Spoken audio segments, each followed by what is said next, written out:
My sister betrayed me and married my millionaire fiancé. 7 years later, she bragged she had it all. I smiled back, have you met my husband yet? You know when you're going to face something you fear, but you have a gut feeling that the universe is about to reveal a tremendous, unmistakable truth. That was me standing at my mother's burial, my heart heavy with grief, but a weird disturbing calm washed over me as I prepared for her entrance. 7 years. It's been 7 hard years since Eudora, my own sister, snatched Darius, my betrothed, millionaire, and the man I thought would be my entire future. I haven't seen one of them since that day. But when they eventually stepped in, Eudora flaunting that big diamond ring with her typical smug smile, she had no idea who was there to greet her. And believe me, the expression on her face when she discovered who I had married was priceless. My mother Alara was always the center of our family, the glue that held everything together. Growing up in a small house outside of Boston, Mom instilled in me the values of strength and dignity. Our bond was special, it just became deeper with each year. Even after I moved into my own apartment in downtown Boston and began my work as a marketing executive, I contacted her practically daily. She was my confidant, counsel, and biggest booster. So when Mom was diagnosed with stage 4 pancreatic cancer 8 months ago, my world completely disintegrated. Despite extensive therapies, we realized time was running out. But my mother faced it all with remarkable grace, more concerned with us than her own pain. Her final weeks were spent peacefully, surrounded by loved ones at the home where Mom raised us. She went away, clutching my hand and promising that I would find serenity in my life. 6 years previously, when I was 31, my life appeared to be great on paper. I had a career, friends, and a great apartment. But there was something missing. I worked 62-hour weeks and dated periodically, but nothing substantial ever happened. Then through my college buddy Alina, I met Darius Rowan at a charity event. Darius was engaging, charming, had great teeth, and exuded confidence that permeated the entire room. At 37 years old, he has become a self-made digital millionaire. He was exactly the type of success story that publications coveted. Our connection was instant. We both enjoyed art, traveling, and setting lofty goals. I contacted my mother after our first date, which took place at an expensive restaurant overlooking the water. "Mom," I exclaimed, "I've met someone special." Our romance took off. Weekend vacations to Martha's Vineyard, symphony performances and exclusive dinners, it became our routine. Darius was attentive and generous, constantly bringing lovely gifts and organizing elaborate dates. After 16 months he proposed with a 6-carat diamond ring over a private dinner on a yacht in Boston Harbor. I answered yes without second thought. My parents were overjoyed, particularly my mother. She quickly began picturing the ideal wedding. Darius had the resources to make any dream a reality, and Mom insisted we don't hold back. Then there was my younger sister, Eudora. We were only 2 years younger, yet our relationship had always been complex. Growing up, we were close, but there was always low-level competition. If I had anything, she wanted it, from toys to friends and attention. If I accomplished something, she had to match or even surpass it. Mom always attempted to keep the peace by giving each of us individual time. Regardless of our history, I chose Eudora as my maid of honor. Mom said it would bring us closer, and I wanted to believe that as adults, we had grown beyond juvenile jealousy. When I introduced Eudora to Darius during a family meal, she lavished him with praise. I spotted her caressing his arm while smiling at his quips, but I discounted it as Eudora's typical charming behavior. We hosted our engagement party at my parents' colonial-style home. Eudora assisted Mom with decorations such as hanging fairy lights and arranging flowers. Throughout the evening, I spotted her staring at Darius across the room, but when our gazes met, she would swiftly grin and raise her glass to me. Later that night, as the visitors were leaving, Mom approached me in the kitchen. "Wendy dear," she added, carefully arranging leftover appetizers, "I noticed Eudora seems quite taken with Darius." "She's just being friendly, Mom," I responded, washing champagne flutes. "Besides, she's dating that pharmaceutical rep, Edric." Mom nodded, but did not appear convinced. "Just be careful, honey, you know how your sister can get when she sees something she likes." I kissed her cheek, assuring her that everything was well. "We're adults now, Mom. Eudora's happy for me. I'm sure of it." Oh, how mistaken I was. How awful and devastatingly incorrect. 3 months before our wedding, I began to notice tiny changes in Darius. He started working later, frequently responding texts at unusual hours, always with the excuse of international clients. Our regular Friday date nights were regularly canceled owing to emergency meetings. When we were together, he appeared inattentive, continually checking his phone and giving just partial attention. More disturbing was how he began to criticize aspects of me that he had previously admired. My laughter was suddenly too loud in public. My favorite blue dress, which he had always liked, now made me appear washed out. Even my habit of reading before bed, which he had previously thought sweet, became bothersome due to the light keeping him awake. Meanwhile, Eudora began phoning more frequently, always inquiring about wedding details. "I just want everything to be perfect for my big sister," she'd add, even though Mom was doing the most of the organizing. Eudora even offered to assist with vendor meetings that I couldn't attend due to work responsibilities.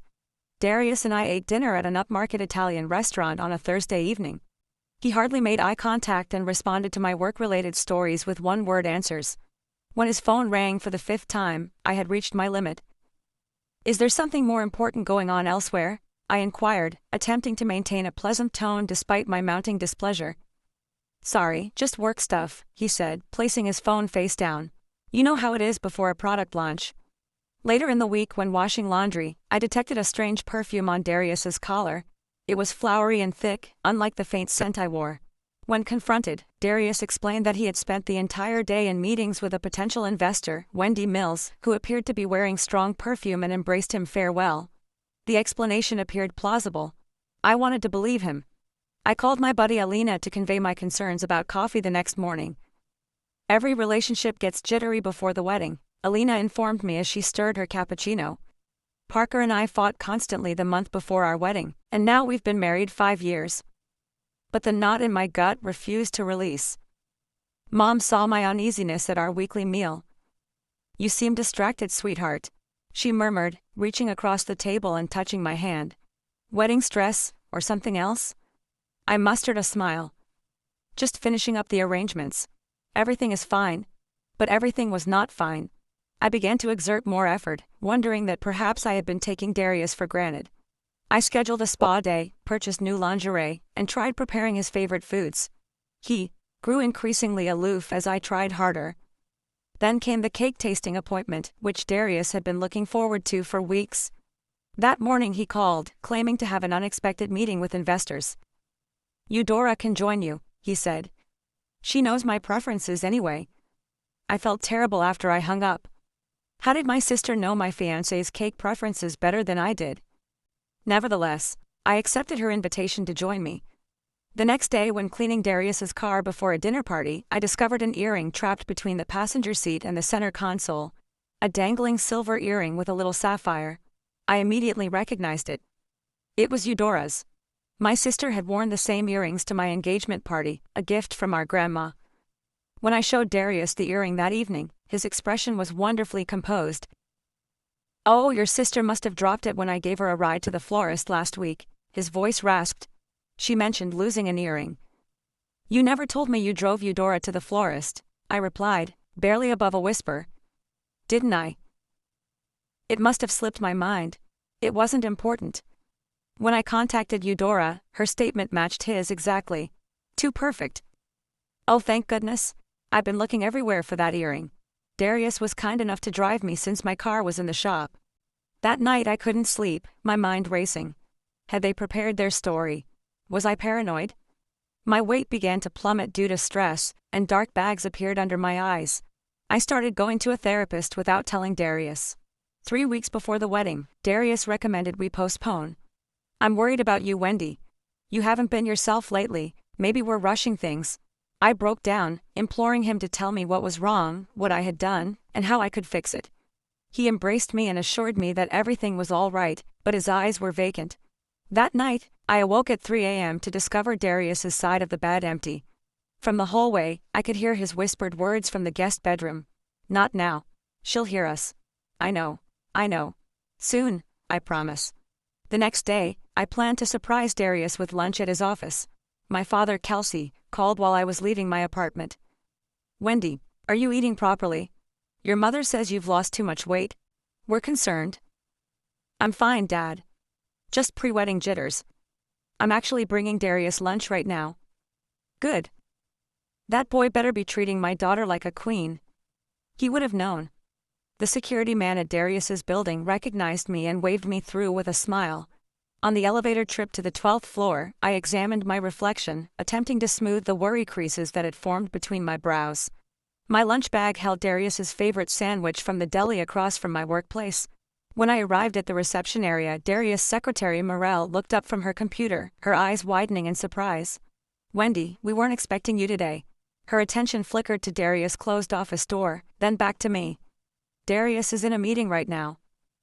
"That's okay," I responded, lifting the lunch bag. "I just brought him lunch, I can wait." Morel instantly blocked my route. "Actually, he specifically asked not to be disturbed. Perhaps I could let him know you're here." Something about her apprehensive demeanor raised my concerns. "Is he alone in there, Morel?" Her hesitancy revealed all. Before she could react, I moved past her and opened Darius's office door.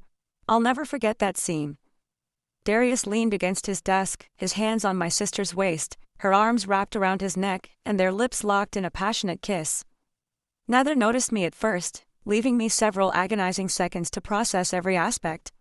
Eudora's skirt pushed up, Darius tolued, and the familiarity in their embrace told of countless previous encounters. When the door closed behind me, they sprung apart. 3 frozen faces in a scene of horror. "Wendy," Darius responded immediately, adjusting his tie. "This isn't what it looks like." Eudora didn't even try such a blatant falsehood. Instead, she raised her chin defiantly. "We didn't plan this, it just happened." The peace that flooded over me was unexpected. "How long?" Darius looked at Eudora, then back at me. "Wendy, let's talk about it privately." "How long?" My voice stayed firm. "For months," Eudora said, "since the engagement party." "For months, nearly half our engagement." While I was picking out wedding invitations and floral arrangements, they had betrayed me. Darius stepped behind his desk, distancing himself physically, as if prepared for a business meeting. "I didn't mean for this to happen, Wendy." "Sometimes feelings change. I was going to tell you after." "After what?" "After the wedding, after our honeymoon," I replied, my voice rising. He was attempting to find the appropriate moment. His voice had the studied smoothness he employed at difficult client meetings. The lunch bag fell from my grasp. "I trusted you both." "Both of you?" Eudora had the grace to appear embarrassed. "It just happened, Becca." "We tried to fight it." "Don't call me Becca." The childhood nickname seemed like another offense, and nothing just happens. "For 5 months you made choices. Every secret call, every lie, every time you looked me in the eye, knowing what you were doing." Darius clicked the intercom button. "Morel, please come in." Morel entered moments later, carefully avoiding my eyes. "Please escort Wendy out, she's upset." "I'm escorting myself out," I answered, my pride intact but feeling devastated inside. "You deserve each other." In the elevator, the tears finally flowed. By the time I got to my car, I was hard to breathe through, crying. The drive home is a haze. I just recall contacting my mother from my flat, curled up on the bathroom floor and unable to form meaningful sentences due to my crying. My mother and father arrived within an hour, using their emergency key when I couldn't bring myself to open the door. Mother held me while I told them everything, while father paced the living room, his face turning red with each detail. "I'll kill him," he murmured, his palm covering his heart. "Kelsey, your blood pressure," mother admonished, while her own face was equally furious. The next few days were spent in a blur of pain. Mother assisted me in contacting vendors to cancel wedding arrangements, while father handled the financial elements. When I returned the engagement ring to Darius's apartment and left it with the doorman, I couldn't stand seeing him. Eudora had already moved in. The majority of her things were there, along with family photos arranged on shelves that used to hold mine.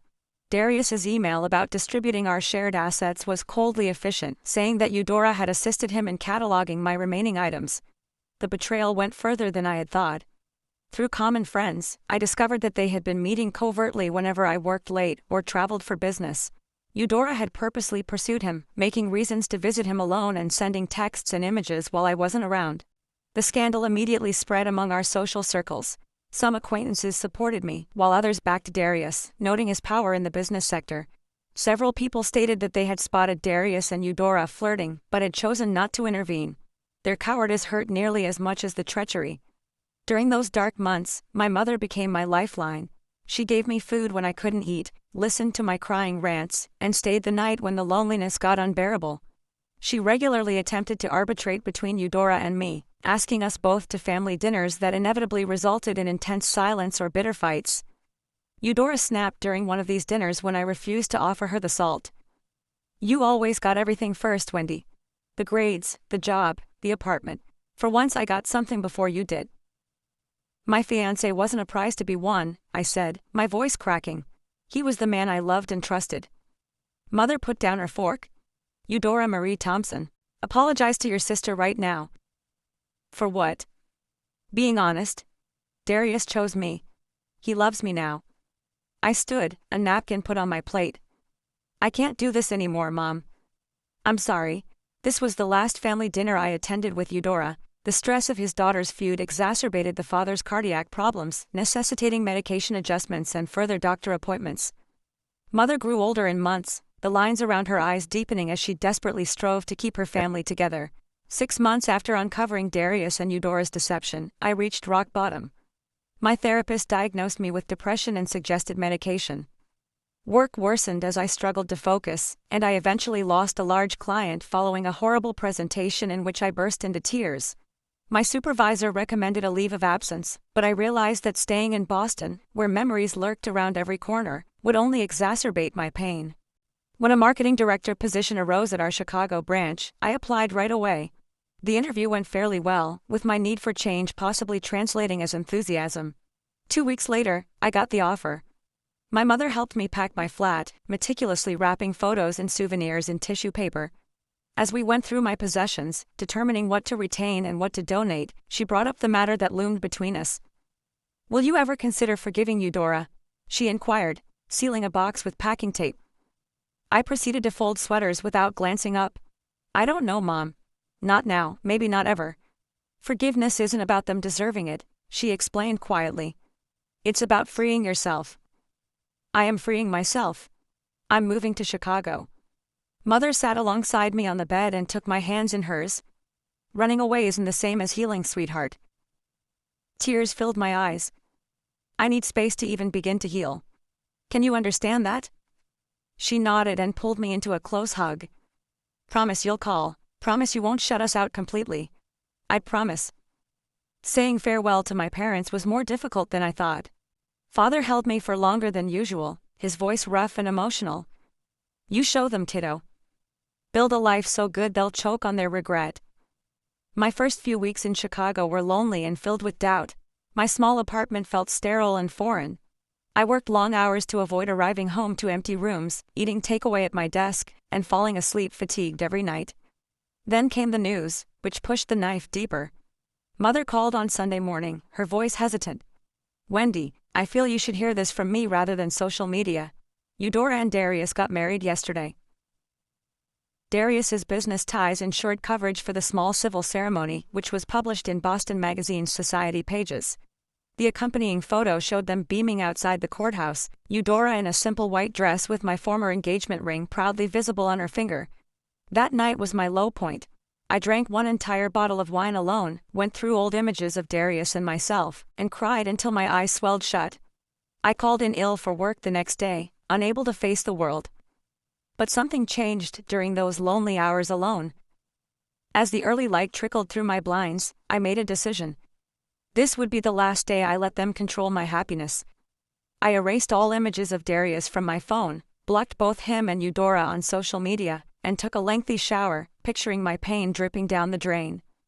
At work, I refocused on my projects. My employer saw the shift and assigned me to larger clientele. I established a reputation for inventiveness and perseverance, winning respect in my new workplace. Maricel Rowan, our HR director, was my first genuine Chicago friend, and she introduced me to her book club. Through her, I met other ladies and gradually formed a social circle. Maricel repeatedly attempted to set me up on dates, but I declined each time. The idea of romantic vulnerability still unnerved me. 4 months after moving to Chicago, I was assigned to represent our company at a technology conference in San Francisco. On the second evening, I attended a business dinner with possible clients, where I sat next to Zevian Forrester, a tech investor and entrepreneur who had recently migrated from Seattle. Zevian differed from Darius in every way. Zevian was subtle and honest, whereas Darius had been flamboyant and appealing. his gentle assurance and thought-provoking questions pulled people in without demanding attention. When he spoke about his work, his enthusiasm was palpable, but never boastful. He asked for my card after dinner, and I handed it to him with no expectations. To my surprise, he emailed me the next morning and asked if I wanted to continue our discussion about digital marketing trends over coffee. Over the next 3 months, Zevian and I maintained professional communication. He sent clients to my agency, and I connected him to my Chicago business contacts. Maricel spotted our regular business meals and raised her eyebrows. "He likes you, Wendy," she explained. "And not just professionally."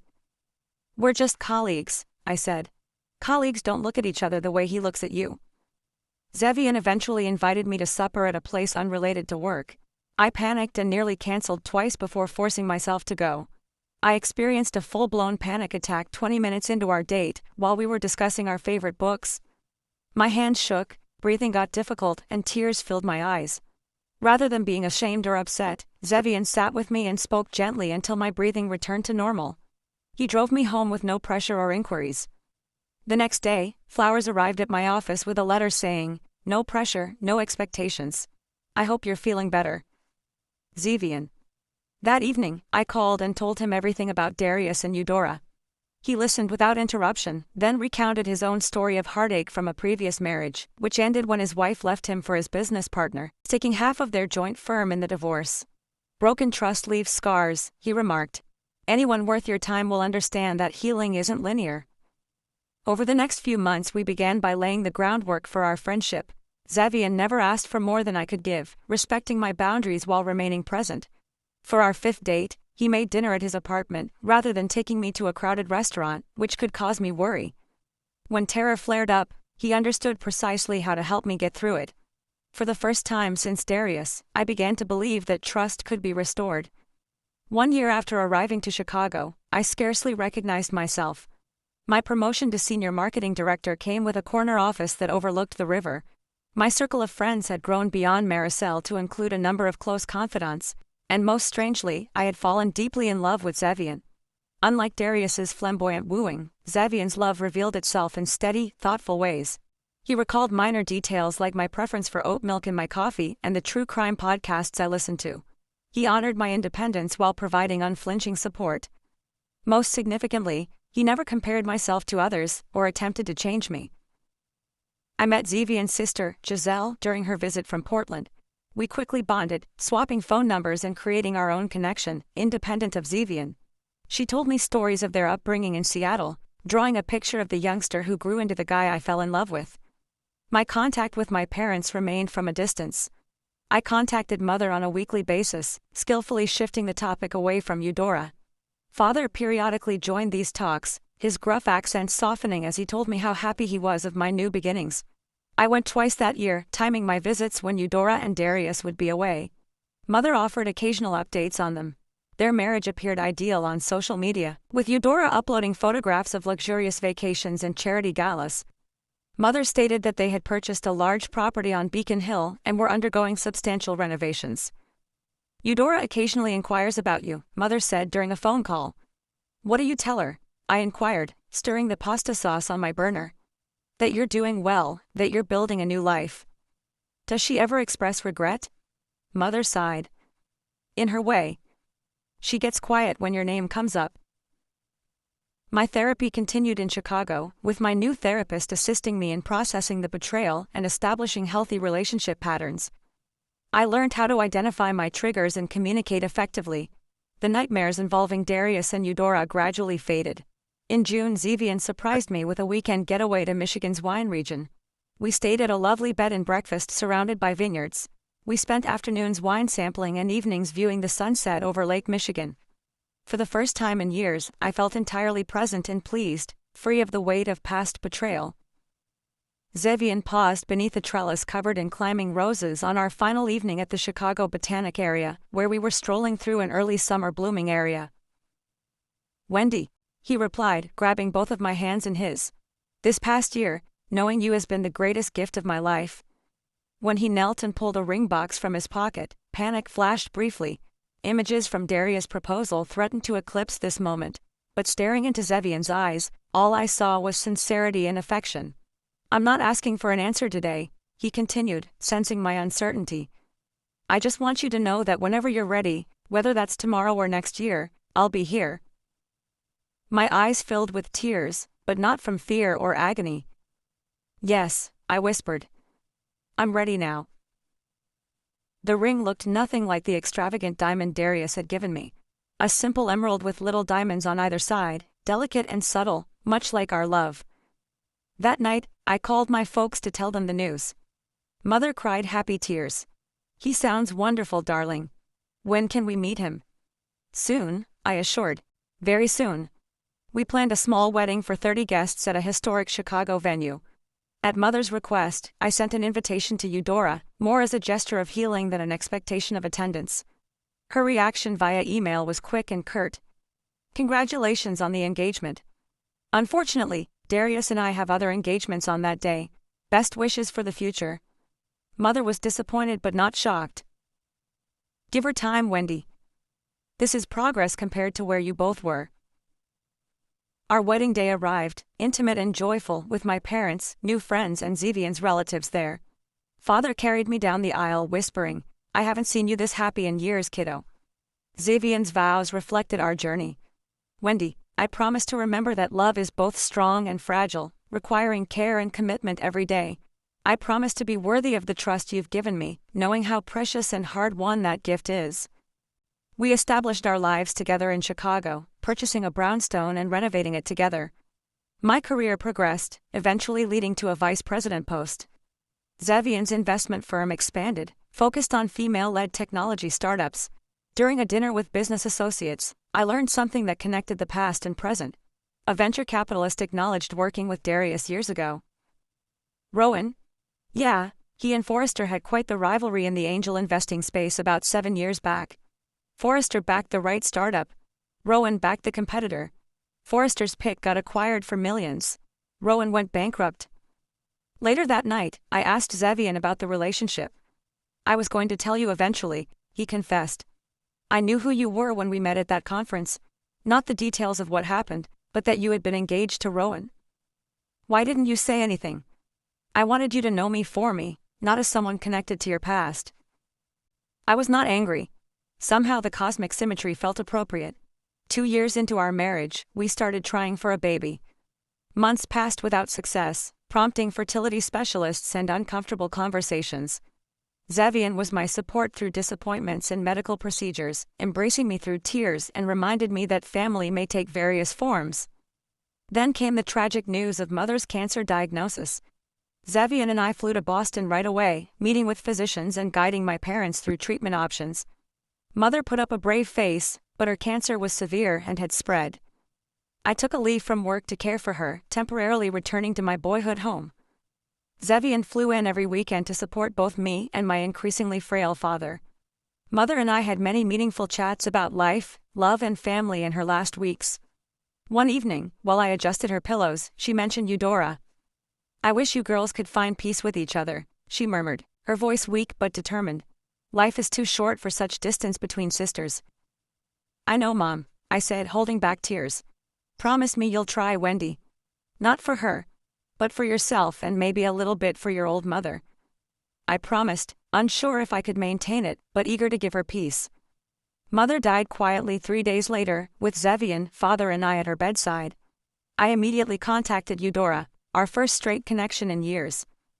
Mom's gone, I remarked when she responded. Her quick inhale was the sole sound for long seconds. I'll be there in an hour, she finally stated, her voice breaking. We arrived at our parents' house and exchanged brief, awkward hugs before turning our focus to father and funeral arrangements. The real test would be during the funeral, where years of pain and hatred would collide with new sadness and Mother's ultimate desire. The morning of Mother's burial was dark and drizzling, fitting the solemn occasion. I stood in front of the mirror in my childhood bedroom, adjusting my black dress and wondering how I'd get through the day. Zevian stood behind me, attractive in his dark suit, and softly placed his hands on my shoulders. I'm right beside you today, he murmured, matching my gaze in the reflection. Whatever happens. Downstairs, Father sat at the kitchen table, staring at his untouched coffee. The preceding week had hollowed him out, and his lofty form bent in despair. At 72, he appeared to have aged a decade since Mother's diagnosis. Ready, Dad? I whispered softly, patting his shoulder. He nodded and rose slowly. Alara always said, funerals aren't for the dead, they're for the living. Never understood that until now. When we arrived, the funeral home had already filled up with extended family and friends. I stayed close to Father, greeting everyone with fake smiles and accepting condolences from individuals I scarcely knew. Cousins from California, Mother's college companion, and neighbors from my parents' 40-year house. You look just like Alara at your age, my great-aunt Cheryl murmured, caressing my cheek. She would be proud of the woman you've become. How have you been, dear? Mother asked her friend Junia. Alara mentioned you moved away. Chicago, was it? Yes, almost 5 years now, I said, not mentioning my sister's betrayal as the reason for the move. As I took Father to his place in the front row, Zevian on his opposite side, a murmur echoed across the crowd. I turned to see Eudora and Darius enter, prompting heads to turn and rumors to spread. Eudora wore an elegant black dress that accentuated her tiny frame, with diamond earrings reflecting the sun. Darius appeared uncomfortable in his nicely fitted suit, his arm around my sister's waist in a show of support. Her left hand was conspicuously placed on her pocketbook, making the huge diamond engagement ring and wedding band impossible to overlook. Father stiffened beside me. "Kelsey, breathe," I said, frightened for his heart. They made their way ahead, pausing to chat with other attendees. I kept my gaze fixed on the enormous portrait of Mother displayed alongside her closed casket, her warm smile calming some of my nerves. They eventually reached the front. Eudora hugged Father, who returned it stiffly. Darius shook his hand and received merely a short nod in return. "Wendy," Eudora remarked, turning to me with a look I couldn't read. "It's been a long time." "Yes," I said simply, not trusting myself to say more. Darius nodded hesitantly. "Sorry for your loss." Xavian had moved away to speak with the funeral director, leaving me alone with them. Eudora took the opportunity. "I need to speak with you privately," she explained, gesturing into a side room. Against my better judgment, I followed her, hoping to avoid a scene at Mother's burial. The small space only had a couple chairs and a box of tissues, which were plainly meant for mourners who needed private moments. Eudora closed the door behind us. Up close, I noticed small creases around her eyes that her expensive cosmetics couldn't hide. "You look thin," she said, her gaze scrutinizing me. "Grief does that," I answered plainly. She fiddled with her ring and twisted it around her finger. "Darius and I bought a summer house on Cape Cod last month. 8 bedrooms, private beach access. We're considering starting a family soon.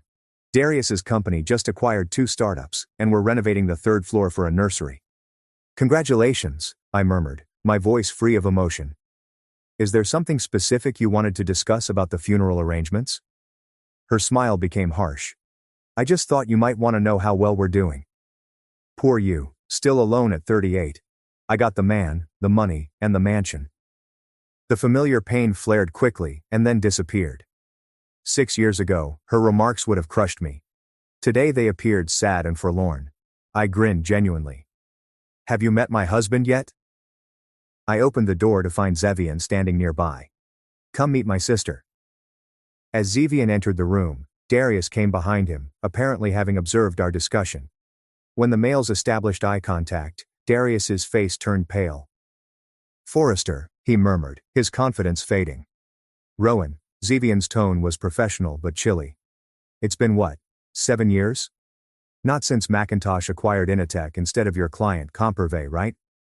Darius swallowed visibly. "You two are married?" "2 wonderful years now," I replied, sliding my hand into Zevian's. "Zevian Forrester," Eudora said softly. "As in Forrester Investments?" "The same," Zevian responded. "Wendy and I met at a tech conference in San Francisco." Darius sought to regain his composure.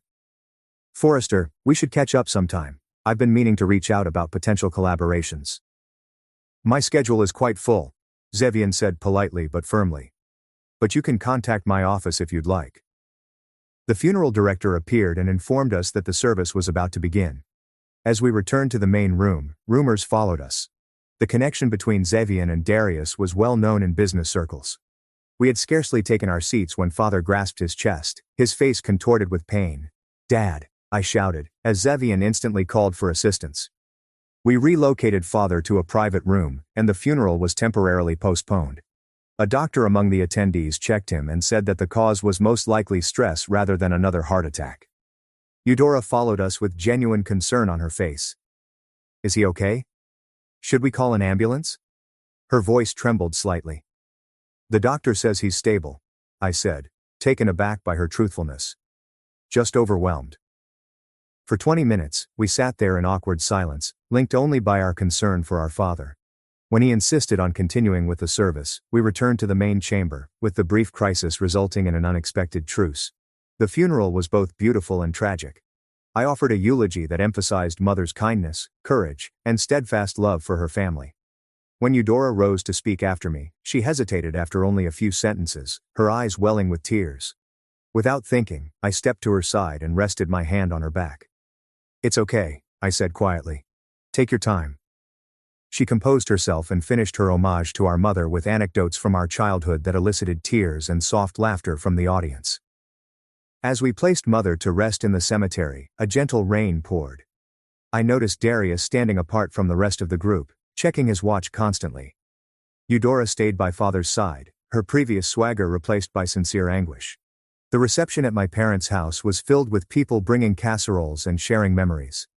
Darius drank considerably, and his uneasiness was obvious as numerous business associates engaged Zevian in animated conversation.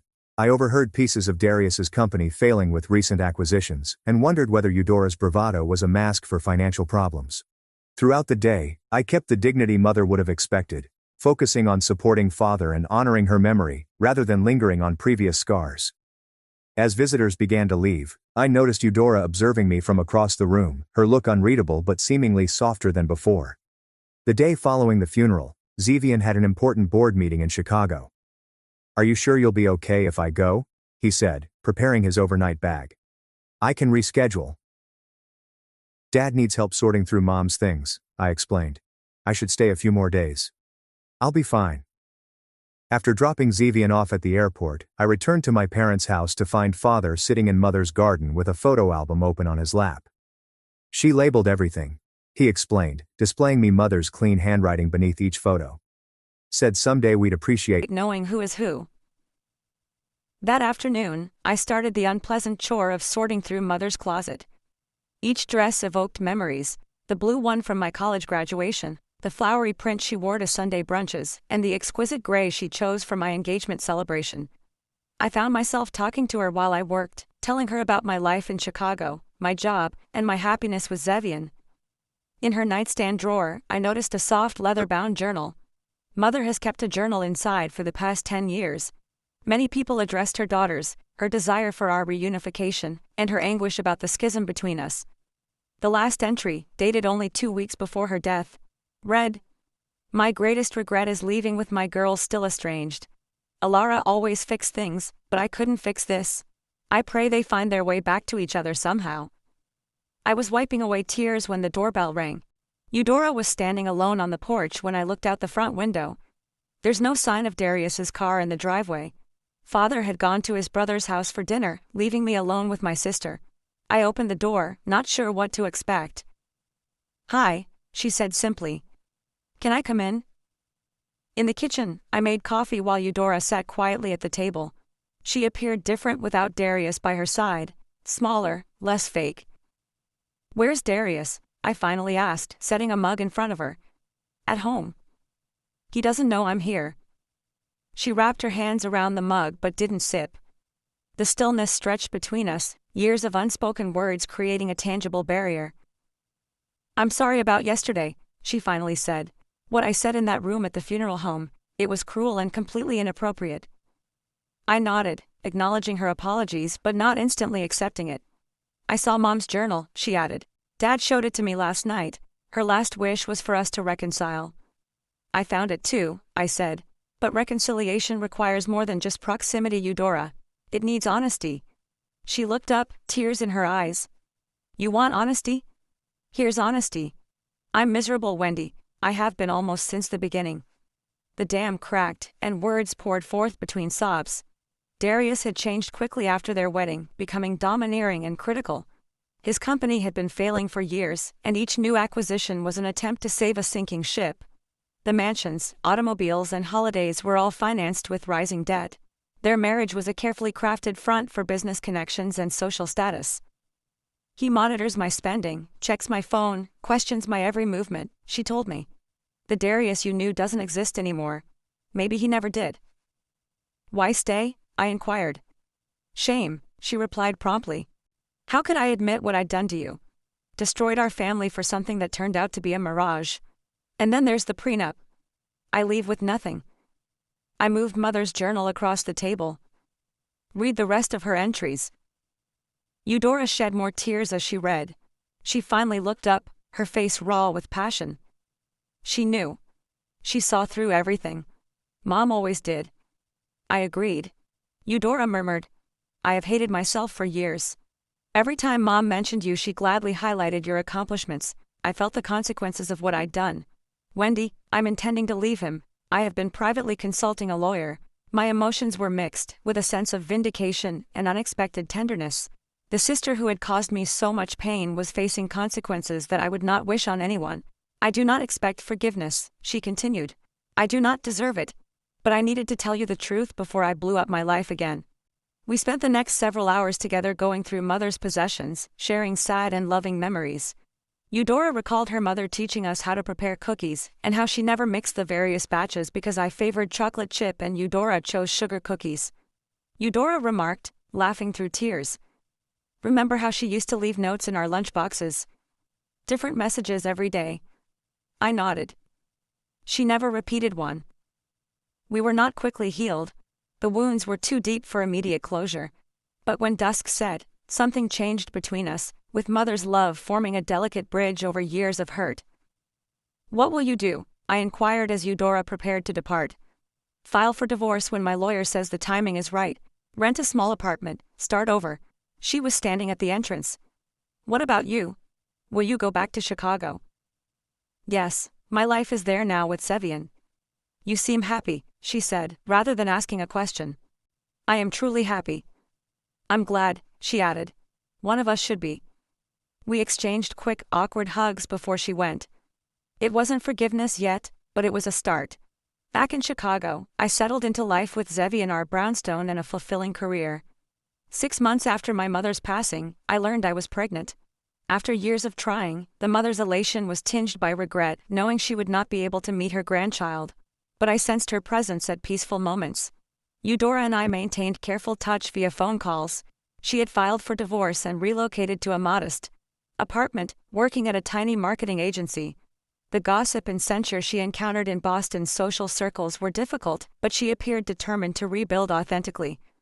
The route that brought me here was not one I would have chosen. Losing Darius looked to be the end of my world, but it was actually the start of a far better one. With Sevian, I discovered not just love, but also partnership, respect, and unfailing support. His success never overwhelmed mine, rather, it complemented it, and we grew stronger together. Mother had been correct in stating that forgiveness is for ourselves, rather than others. The weight of wrath and bitterness had gradually lifted, allowing me to see my past clearly and my future with optimism. Although the wounds lingered, they no longer defined me.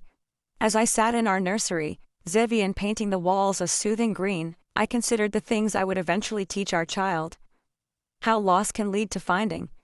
How endings make space for new beginnings. How our most difficult experiences frequently lead us to our real path.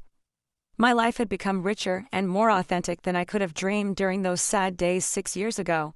Not because of the betrayal, but because it forced me to rebuild with greater insight and aim.